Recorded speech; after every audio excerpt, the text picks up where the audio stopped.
구주의 십자가 보혈로 죄 씻음 받기를 원하네. 샘물과 따라하지 마세요. 따라하시면 안 돼요. 같은 보혈은 임마누엘 피로다. 이 샘의 죄를 씻으면 정하게 되겠네. 예수 십자가에 흘린 피로써 그대는 씻기어 있는가? 예수의 보혈로 그대는 씻기어 있는가? 마음속에 여러 가지 죄악이 깨끗이 씻기어 있는가? 죄에서 자유를 얻게 함은 보혈의 능력, 주의 보혈, 편찮는 주님의 사랑과 거룩한 보혈의 공로를 우리 다 찬양을 합시다. 주님을 만나볼 때까지 내가 매일 십자가 앞에 더 가까이 가오니 굳세 주의 흘린 보배 피로써 나를 정케 하소서. 아멘. 준비한 거 다 불렀습니다. 여러분, 제가 부른 찬양 메들리인데요, 하나의 주제가 있습니다. 뭘까요? 보혈입니다. 맞습니다. 보혈 찬송 메들리. 물론 이것보다 훨씬 더 많습니다. 우리 부르는 찬송가에 많은 찬송들이 수록이 되어 있죠. 600곡이 넘는데요, 그 600곡 중에 아마도 100여 곡은 될 것 같습니다. 보혈의 능력, 예수 그리스도의 십자가의 피, 그 흘린 피를 찬양하며 감사하는 찬양을 우리는 사랑하며 또한 그 찬양을 즐겨 부릅니다. 성경도 마찬가지입니다. 성경의 핵심은요, 피입니다. 피. 처음부터 끝까지, 성경의 처음 창세기서부터 요한계시록에 이르기까지 피 이야기가 가득합니다. 물론 복음의 중심에는 십자가에 흘린 예수님의 피가 있지 않습니까? 근데 그것만이 아니라 이 피에 대한 것은요, 성경 전체를 흐르는 주제다라고 이야기할 수 있을 것 같습니다. 아담과 하와가 타락했을 때 먹지 마라 하는 그 실과를 먹어서 죄에 빠지게 되었을 때 하나님이 이들을 에덴 동산에서 쫓아내십니다. 그런데 그럴 때 하나님이 긍휼을 베푸시지 않습니까? 뭘 하시느냐? 다른 게 아니에요. 가죽옷을 만들어다가 입히셨습니다. 창세기 3장 21절 말씀인데요, 이 가죽옷을 입혔다, 가죽옷을 입혔다 하는 것은 그냥 부끄러우니까 뭔가 가릴 것을 주셨다 하는 것이 아닙니다. 가죽옷을 만들기 위해서는 반드시 동물을 죽여야 했고 피를 흘려야 했던 것입니다. 하나님께서 인간을 긍휼히 여기시는, 죄에 빠졌지 않습니까? 죄로 물든 인간이었지만은 그들을 긍휼히 여기셔서 피할 것을 주시는데 그게 뭐냐? 피더라라고 하는 거예요. 뿐만 아닙니다. 요한계시록에도 보면은 19장 13절에 요한이 하늘이 열린 것을 볼 때 충신과 진실이라는 이름의 백마 한 분을 보게 되는데 그 이름이 하나님의 말씀, 로고스다 이렇게 되어 있습니다. 근데 그 하나님의 말씀, 즉 예수님께서 어떤 모습으로 오시느냐? 그가 피 뿌린 옷을 입었더라 라고 이야기를 하십니다. 피 뿌린 옷을 입었다. 재림 예수님은 피의 옷을 입으시고 이 땅에 다시 오시는 겁니다. 창세기에서부터 요한계시록 마지막에 이르기까지 이 피라는 것이 깊고 넓은 주제가 되어서 계속해서 흘러가는 거예요. 그 피 중에 우리는 예수님의 흘리신 피를 뭐라고 부릅니까? 보혈이다 이렇게 부르거든요. 보배로운 피다라는 뜻인데 사실 성경에는 이런 표현이 딱 한 번 나옵니다. 베드로전서 1장 19절 말씀입니다. 오직 흠없고 점없는 어린 양 같은 그리스도의 보배로운 피로 된 것이니라. 우리가 죄로부터 대속함을 받은 것은 세상의 노력이나 수고나 대가가 아니라 예수님의 피로 된 것이기 때문에 보석보다 귀하고 금과 은보다 더 가치가 있는 것이다 라고 말씀을 하시는 겁니다. 그런데 여러분, 그 보혈의 능력이 우리에게 주어졌다는 거예요. 세상에 무엇보다도 귀한 보배와도 같은 예수 그리스도의 보혈의 능력이 저와 여러분들에게 주어졌습니다. 이게 아멘이에요. 그렇다면 여러분, 우리에게 주어진 보혈의 능력, 그 보혈의 능력이 무엇입니까? 이게 오늘 저희가 생각해야 할 질문입니다. 도대체 보혈의 능력이 뭐길래 무너졌다 그러고 다시 세워야 한다 그럴까? 예수님께서 우리를 위해서 보배로운 피를 흘리셨는데 도대체 무엇을 위해서 흘리셨으며 우리는 그 보혈을 덧입어서 무엇을 기대하며 구하느냐 하는 바로 그 질문에 답을 해야 한다는 거예요. 보혈의 능력, 물질의 충만함입니까? 예수님께서 피 흘리시고 죽으심으로써 우리가 예수 믿기만 하면은, 피를 의지하기만 하면은 사업이 잘 되고 형통하고 부자가 되고 어려운 형편이 넉넉해져 가지고 부자가 될 뿐만 아니라 먹고 살 걱정이 없기 때문에 우리가 보혈의 능력을 붙들어야 된다. 보혈의 능력은 승승장구다. 아니면 보혈의 능력은 문제를 해결하는 능력입니까? 우리가 원하는 것을 이루어 주시고 우리가 풀지 못하고 해결하지 못하는 일들을 somehow 어떻게 해서든지 잘 풀려서 만사형통하게 하는 것이 보혈의 능력이냐? 아니, 그것도 아니라면은 건강하게 하시는 능력이 보혈의 능력이냐? 사실 우리가 기도할 때 많이 쓰는 표현 중에 그런 표현이 있지 않습니까? 예수님께서 보혈의 손으로 어루만져 주시어서 나음을 주시옵소서. 물론 주님이 우리와 함께 하시고 회복과 새로움을 주시기 위해서 몸과 마음을 만져 낫기를 간절히 구하는 것, 그게 우리의 기도의 모습입니다. 그렇다면 여러분, 보혈의 능력은 건강이고 나음이냐? 그것도 아니라면은 마음이 평안해지는 거냐? 예수님께서 보혈을 흘리셨기 때문에 우리는 삶의 어떤 형편이나 사정 속에서도 여전히 샬롬 할 수 있는 것, 그게 주님께서 흘리신 피의 능력이냐 하는 거예요. 물론 말씀드린 모든 것들이 다 하나님의 능력이고 사랑의 증거이지만 사실 보혈의 능력은 따로 있습니다. 구주의 십자가 보혈로 뭐예요?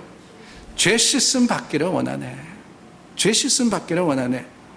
예수의 보혈로 그대는 씻기어 있는가? 마음속에 여러 가지 죄악이 깨끗이 씻기어 있는가? 내가 매일 십자가 앞에 더 가까이 가오니 구세주의 흘린 보배 피로써 나를 부자되게 해달라고요? 건강하게 해달라고요? 아니에요. 나를 정케 하소서. 나를 정케 하소서. 그렇습니다. 보혈의 능력은요, 죄사함의 능력입니다. 오늘 저희가 나누었던 말씀 22절에도 피 흘림이 없은즉 사함이 없느니라 그러셨어요. 피 흘림이 없은즉 사함이 없느니라. 피 흘림과 죄는 불가분의 관계라는 거죠. 죄가 있는 곳에는 반드시 피 흘림이 있어야지만 용서가 되는 겁니다. 그게 하나님의 방법이에요. 그래서 말씀드린 대로 창세기 3장에 인간이 범죄하였을 때 그 죄의 수치를 가리워 주시기 위해서 하나님께서는 짐승을 잡으셨고 그 짐승의 피가 흘려짐으로 인해서 가죽옷을 입고 보호받을 수 있게 된 겁니다. 그 피의 은혜와 역사가 우리 죄를 씻고 의의 옷을 입혀주기 위해서 하나님 어린 양 예수님께서 이 땅에 오셔서 십자가를 지시고 피를 흘리시며 죽임을 당하심으로써 하나님의 사랑과 그 긍휼하심이 완성이 된 거예요. 피 흘림이 없은즉 사함이 없느니라. 다르게 이야기하면 피를 흘리면 어떻게 된다고요? 사해지는 거예요. 사해지는 거예요. 요즘 새벽 기도 시간에 레위기를 나누고 있습니다. 레위기에 나오는 여러 가지 제사들, 짐승을 잡아다가 제물로 드리는 것도 사실 그 피를 뿌려서 죄 사함을 얻게 하려는 하나님의 의도가 나타나 있는 명령입니다. 이스라엘에게는 5가지의 제사가 있었죠. 속죄제라는 것이 있습니다. 하나님 앞에 지은 죄, 그 죄가 있을 때는 하나님께 속죄 제물을 드려서 짐승의 피로써 그 죄를 사함을 받아야 됩니다. 하나님의 율법과 명령을 어길 때 드리는 것이 속죄제였습니다. 속건제가 있습니다. 속건제는요, 이웃에게 피해를 줬을 때, 하나님 말씀을 따라서 이웃을 사랑하지 못했을 때 그 관계 속에서 지은 죄를 청산하기 위해서 또한 피 흘려서 제물을 드려서 바치는 제사가 속건제였습니다. 번제는요, 전부 불사르는 제사로서 아침 저녁으로 이스라엘이 반드시 드려야 되는 제사였습니다.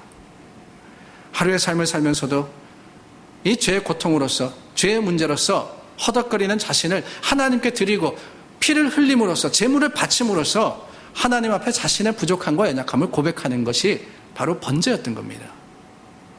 화목제가 있죠. 화목제는요, 화평을 위한 제사입니다. 하나님 앞에 나와서 짐승의 피를 흘려서 하나님께 드리고 그 짐승의 고기는 서로 나누어 먹게 되어 있습니다. 하나님과 하나 될 뿐더러 또한 모든 성도들의 하나된 모습을 주님 앞에 보이기 위해서 드리는 것이 화목제였습니다. 그리고 나머지 하나가 소제인데요. 소제는 딱 하나, 피 흘림이 없는 제사였습니다. 곡식을 드리는 제사가 소제인데 떡을 만들어 드리는데요. 이 떡에는 누룩이나 꿀을 넣으면 안 됩니다. 왜냐? 예수 그리스도의 무죄하심을 상징하는 제사이기 때문에 그래요. 예수님께서 거룩하신 모습으로서 우리와 함께 하심을 감사하는 제사가 소제였습니다. 이런 제사의 대부분은요, 반드시 피를 흘리고 그 피를 뿌려야만 하는 피의 제사였어요. 피 흘림이 없은즉 하나님과 가까이 할 수 없었기 때문에 하나님께서는 짐승을 잡아다가 그 피로써 주님 앞에 정결하게 나오라고 말씀을 하셨던 겁니다. 아담과 하와가 죄를 지은 그 이후부터 시작해서 하나님과 인간과의 관계는 반드시 짐승을 잡아서 제단에 뿌렸던 바로 그 피를 통하여서 이루어져 왔던 거예요. 그러므로 예수님께서 이 땅에 오신 것도 속죄 제물로서, 속건 제물로서, 번제물로서, 화목 제물로서 우리를 위해서 죽으시고 그 피를 흘리심으로 말미암아서 원죄 가운데 살아가는 우리 고통과 그 죄의 문제를 단번에 해결해 주시기 원함이셨고, 그러므로 말미암아서 주님의 흘리신 보혈을 통하여서 우리는 그 속죄 제물의 능력을 통하여 하나님 앞에 나올 수 있게 된 겁니다. 오늘 13절과 14절 말씀을 보세요.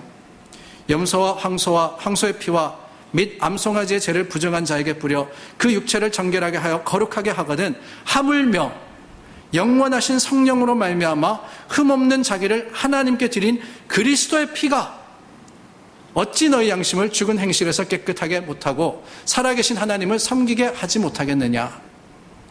예수 그리스도의 피를 통하여서 우리는 하나님 앞에 나아갈 수 있게 된 겁니다.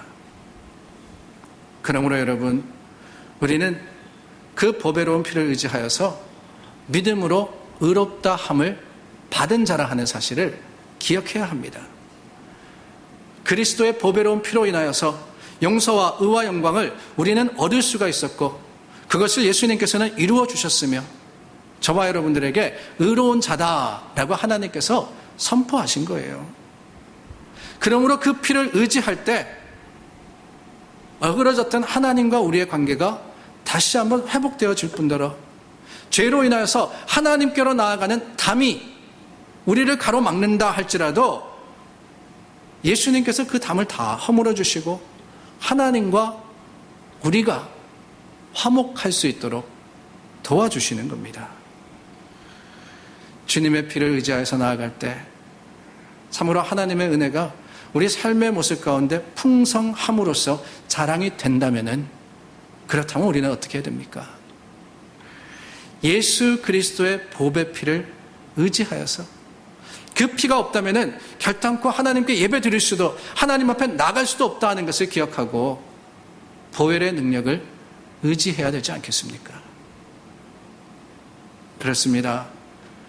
우리가 알아야 할 것은 보혈만이, 유일하게 보혈만이 죄사함의 길이며 하나님 앞에 나아갈 수 있는 방법이라는 거예요.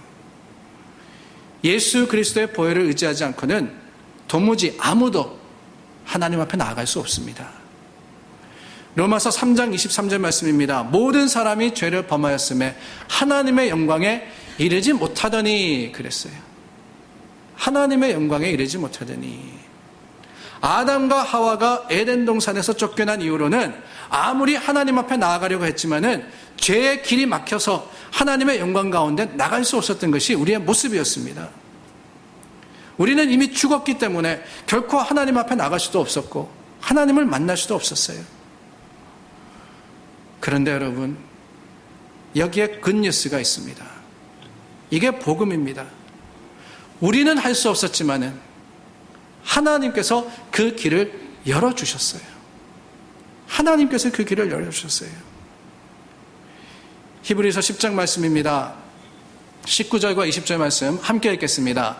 그러므로 형제들아, 우리가 예수의 피를 힘입어 성소에 들어갈 담력을 얻었나니 그 길은 우리를 위하여 휘장 가운데로 열어놓으신 새로운 살 길이요, 휘장은 곧 그의 육체니라.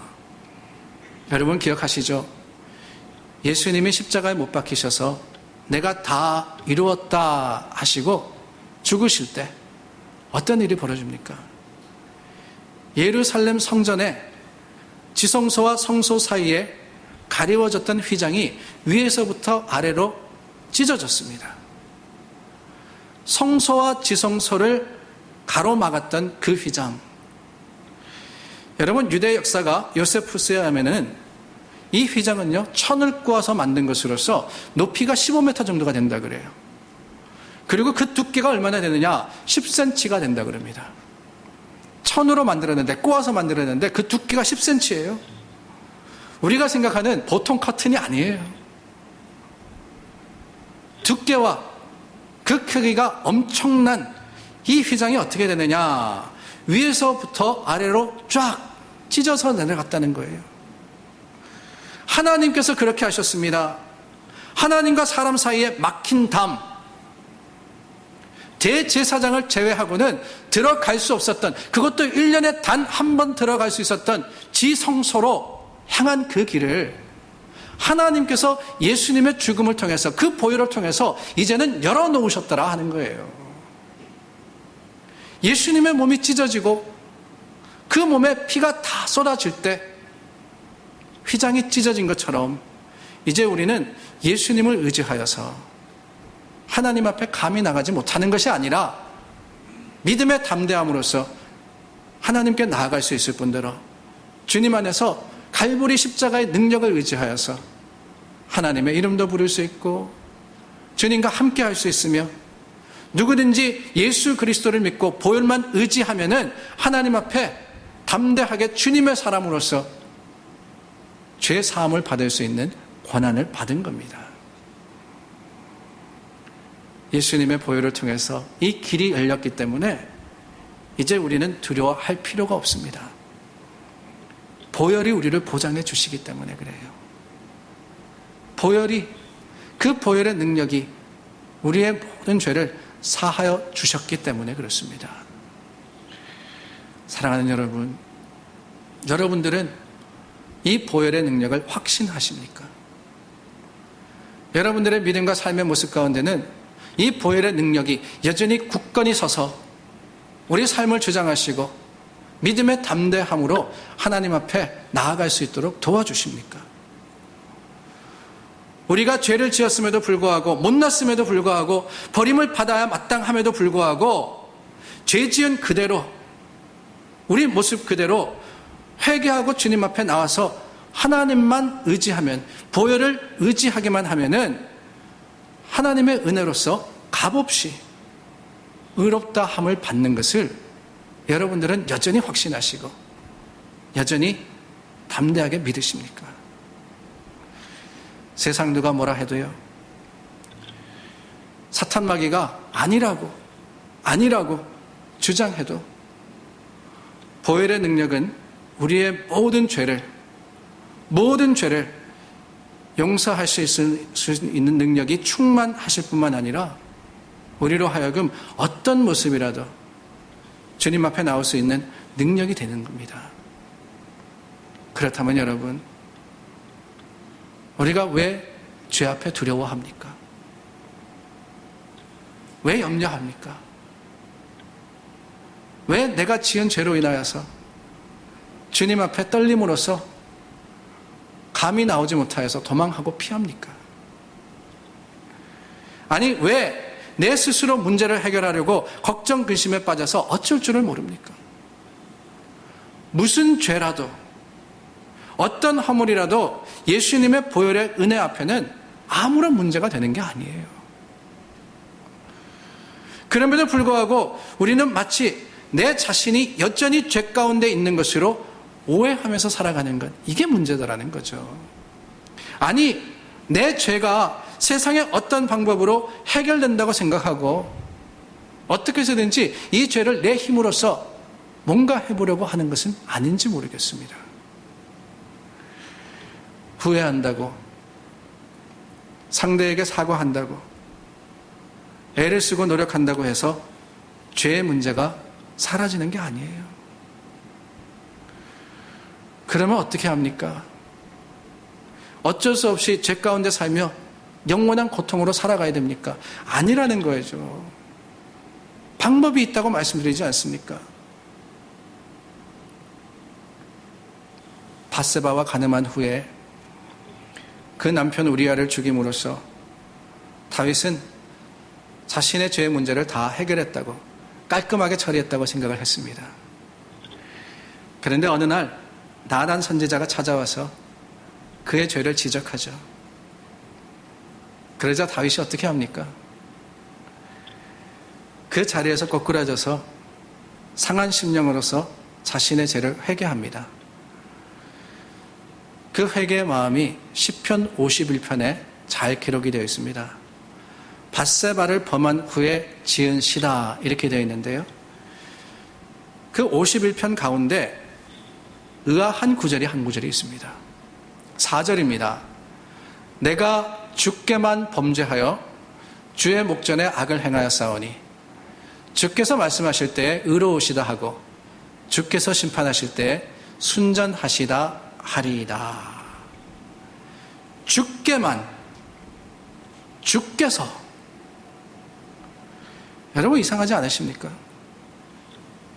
다윗은 하나님께만 범죄한 것이 아닙니다. 무엇보다도 밧세바와 그의 남편 우리아에게 파렴치한 짓을 했습니다. 한 여인을 범했고요, 그 남편을 죽였습니다. 온 백성을 속였습니다. 그렇다면 다윗이 범죄한 대상은요, 밧세바였고 우리아였고 백성들이었습니다. 그런데 그럼에도 불구하고 다윗이 뭐라 그러느냐? 하나님께만 범죄하였다라고 하더라는 거예요. 하나님께만 범죄하였다. 밧세바도 우리아도 나단도 아닙니다. 하나님께만이라고 합니다. 아니, 이미 우리아는 죽었고 밧세바는 자기 아내가 되었으니까 괜찮다는 겁니까? 이제 하나님과의 관계만 잘 정리하면 된다 하는 겁니까? 아닙니다. 그런 의미가 아니에요. 다윗이 이렇게 말한 이유는 자기가 짓는 모든 죄는 결국 하나님께 범죄하는 것이라는 것을 고백하는 겁니다. 그렇기 때문에 죄의 문제를 해결하는 것은 사람들 사이에 사과와 용납으로 되지 않는다 하는 것을 다윗은 깨달았습니다. 그렇기 때문에 궁극적으로 하나님께서 자신의 죄를 용서해야지만 용서받는다는 것을 고백하는 거예요.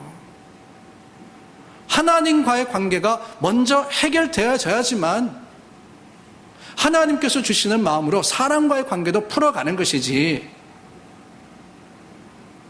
내가 행한 일을 후회한다 그래도 그러지 말았어요, 그래도. 아니, 그것을 갖기 위해서 무슨 노력과 수고를 한다 그래도 죄의 문제가 완전하게 사라지는 것은 결코 아닙니다. 그런데 여러분, 하나님만이, 하나님께서 라고 할 때 우리가 기억해야 하는 한 가지는요, 복음은 하나님이 이미 이 죄의 문제를 해결해 주셨고 우리를 용서하셨다 하는 거예요. 예수 그리스도의 보혈의 능력이 오늘 우리를 변호해 주시고 구원의 약속은 여전히 유효하다 하는 것을 증거하고 계십니다. 주께서 이미 십자가 보혈의 역사를 통해서 우리를 의롭다 하셨기 때문에 우리는 주님 앞에 나와서 다시 한번 무릎 꿇고 그 보혈의 놀라운 능력을 의지하여서 하나님 앞에 회개하는 거예요. 물론 회개라는 것은 우리가 행했던 것, 가는 길을 돌이켜서 바른 길을 가는 것을 의미합니다. 그러나 그 돌이킴이 있기 위해서는요, 주님께만 나와 하나님 앞에 고백하고 보혈의 능력을 의지함으로써 회개할 수 있는 믿음의 담대함이 있어야 하는 겁니다. 사랑하는 여러분, 여러분들은 혹시 죄의 짐을 지고 지금도 깊은 후회와 아픔의 길을 걷고 있지는 않습니까? 아직도 해결하지 못한 죄와 잘못이 여러분들의 마음 한구석에 무거운 짐이 되어서 여러분들의 삶을 억누르고 있습니까? 하나님은 아십니다. 우리의 연약함을 탓하시지 않고 용서하기를 원하셔서 독생자를 이 땅에 보내신 하나님은 우리를 아십니다. 갈보리 십자가의 보혈이 우리의 모든 죄를 용서하였음을 우리가 기억하건대 오늘 주님 앞에 우리는 두 손 들고 나가 내 과거의 모든 죄를 주님 앞에 고하고 하나님의 보혈의 능력을 의지하여서 씻음 받고 주님의 자녀로서 오늘 성령의 인도하심을 따라 살기를 다시 한번 결심하는 저와 여러분들이 되기를 바랍니다. 주님은 어떤 사람이라도 받으실 수 있는 분이시며 어떤 죄라도 보혈의 능력을 통해서 용서하시겠다고 하셨음을 기억할 때, 그 기억이 우리 믿음의 결단이 될 때 우리는 우리 가운데 무너진 보혈의 능력을 다시 세울 수 있으며 피 흘림이 이미 있었기 때문에 사함이 있음을 확신할 수 있음을 기억하는 지혜로운 자들이 될 수 있기를 예수님의 이름으로 축원합니다. 기도하겠습니다.